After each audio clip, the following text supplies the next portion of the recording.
Hi everyone! It's me, Tiny Tim. My first vlog ever. Nais ko lang po magbahagi ng inspiration sa inyo, lalo na po sa mga magulang at most sa mga bata. To encourage our kids, lalo na po sa mga gawaing bahay. Ang sarap lang po at ang sayang tignan na willing matuto ang mga bata, kaya i-cheer up lang po natin sila para sa kanilang paglaki ay di po silang nahirapan.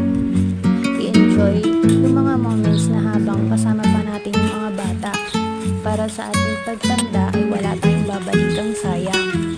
So hanggang dito lamang po. Take care and God bless. See you everyone.